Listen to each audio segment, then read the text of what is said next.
Dan Illman, Mike Beer, race number 9 at Keeneland on Saturday. Some Kentucky Derby points on the line in the Grade 3 Lexington. Kind of like the last chance to get into the Kentucky Derby for some of these horses, perhaps. Our coverage presented by DRF Bets. Sign up for a new DRF Bets account. You can bet the Lexington with your $150 sign-up bonus. DRF.com/join is where you need to go. Promo code TV150. Let's take a look at the field of the 3-year-olds for the Stone Street Lexington. It is a full field, and the strength that appears is on the far outside with the number 12, My Boy Jack, winner of the Grade 3 Southwest Stakes with a perfect rail skimming ride. Right. He didn't see the rail last time. No, total opposite trip that he got from the Southwest in the Louisiana Derby last time, where he just, he sat last because that's his running style. And then, I don't know, man, he tried to slingshot around that field. I don't know, was he good 8 or 9 wide around the turn in there? That wasn't going to work out. I thought maybe he hung a little bit at the end, but considering how wide he was, you might want to give him a little bit of a pass for that one. Considering how wide he was and considering that big mid-move, because he fell so far behind early, they just out-sprinted him right away out of the gate. Yep.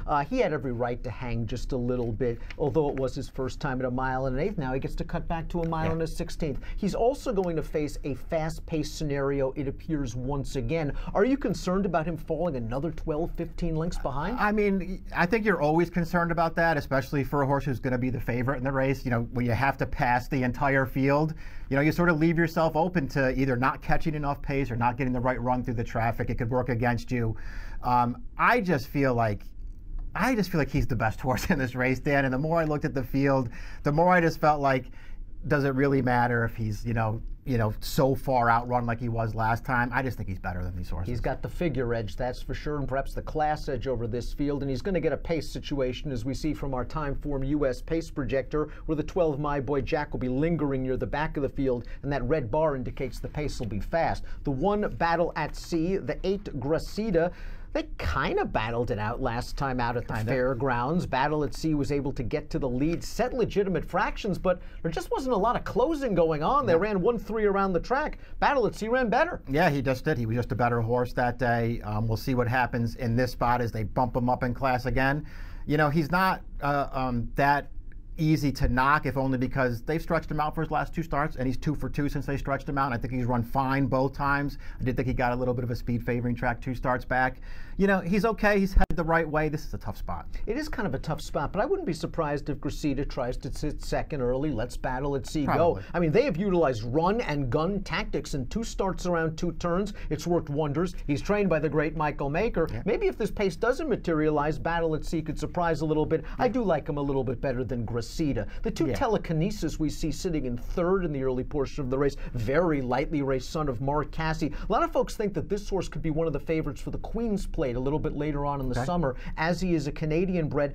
I thought it was a professional debut sprinting, sitting a nice trip 3 wide and then putting the field to bed in the stretch. Disappointed around 2 turns, though, as the odds-on favorite. Maybe being on the lead, down on the rail, taking outside pressure wasn't to his benefit. Maybe. Kind of a disappointing effort. I want to see him get back to stalking range. Yeah, I think you'll probably see that in this spot.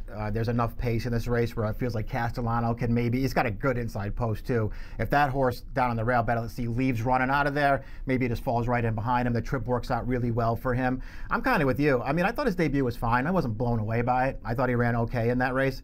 I know he was facing older horses last time.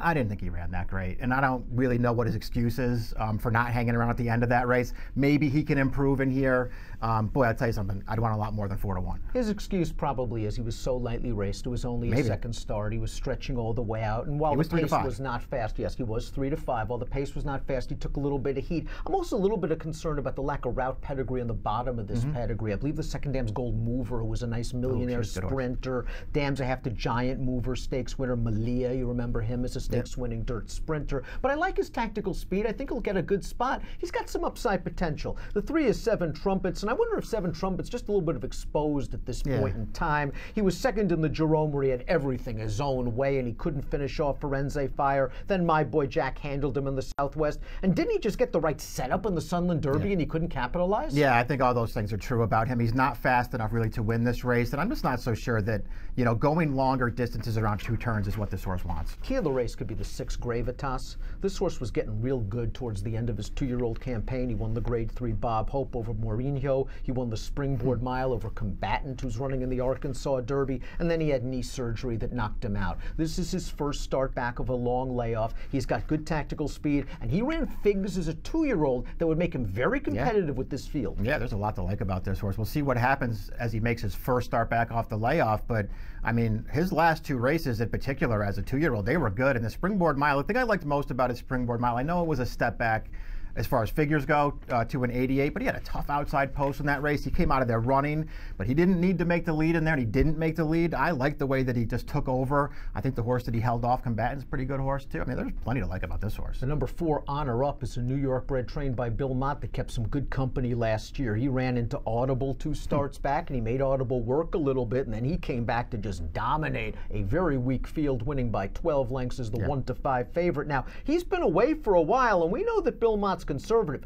First start against winners in about 4 months, and he's putting him in this spot, gets Jose Ortiz. Yeah. Maybe Mott knows something. Maybe he does. I mean, as far as I can tell, that's the only thing to like about this horse, is that Mott is coming back off a layoff with this New York bred, and he picks out the Lexington as his first start off the layoff. I guess that's mildly interesting. Based on what he did as a 2-year-old in 5 starts, he better improve a lot. He was beaten 2 lengths by Audible 2 starts back. Pony Up was beaten 20 by Audible 2 back in the Holy Bowl. Different Audible. His second start on dirt, a little bit of a different Audible. We expected him to run a lot better on synthetic last time out in the Jeff Ruby Stakes, and he did. Although, were you disappointed that Blended Citizen outfinished him down towards the inside late? A little bit, I was. I mean, when you watch the replay of that race, when you get down to about the 8th pole, it just looks like he's going to win for sure. I kind of wanted to look at the replay of that race and think, maybe he just didn't see that horse coming. Because he looked like a sure winner in mid-stretch, and then the horse got through on the rail and just outfinished him. Maybe he didn't see that horse coming.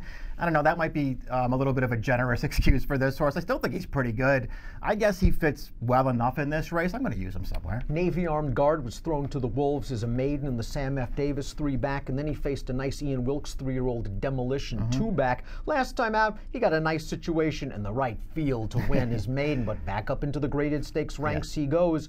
He's got some tactical speed, and I think he'll be taken a little further back this time. Yeah, I mean, I guess they like him, the connections anyway. They've been a little ambitious with him. Nice win for him last time. They put distance on that field in the stretch, but he's stepping way up in class. Let's talk a little bit about Arched Feather. 39-1 winner of a maiden race at Churchill 3 starts back, but in his 2 starts this year, you can make excuses. He caught Mourinho on a day where he just walked on the lead in the Smarty Jones, and then he ran on a synthetic surface that he didn't have to like at all. Yeah, those things are all true. I guess his maiden win at the end of last year was fine. He got a 71 buyer.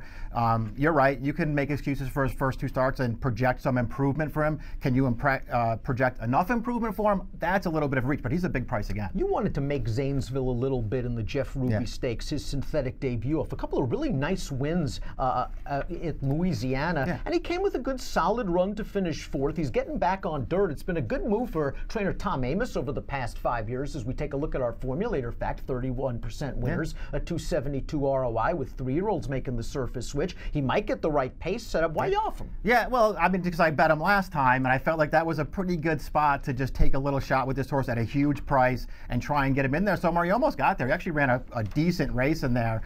He obviously handles dirt. He's won around 2 turns a couple of times. All those things are good. He's just a little slow. Magical Meister ran on Thursday at Keeneland. Kind of unlikely that he's going to come back in Saturday's Lexington. So we'll take a look at our top picks for the Stone Street Lexington Stakes for 3-year-olds on Saturday. You're going with my boy Jack. You simply think he's the best horse. Yeah, I mean, that's really all it came down to in this race. I'm actually a fan of his. I think he is pretty good, and I just think he's better than these horses. I know the running style works against him a little bit. You're going 12, 6, and 7. And while I was disappointed with Telekinesis' one and only start around 2 turns, I will give him a little bit of a break because it was only start number 2. And I think a good trip is coming, breaking from post 2 here, sitting in the second flight behind the pace horses. I think he drifts off this 4-1. I think Gravitas has got to take some money down from the 6. So maybe Telekinesis will be 6-1 or so. He could be a good price there. Mike's going 12, 6, 7. I'm going 2, 12, 6, and 1 in the Grade 3 Lexington Stakes. A reminder, please sign up to DRF Bets. Please access a $150 bonus. Just go to drf.com/join, knock in the promo code TV 150. Approximate post time for the Lexington, 5:34 Eastern on Saturday. Good luck.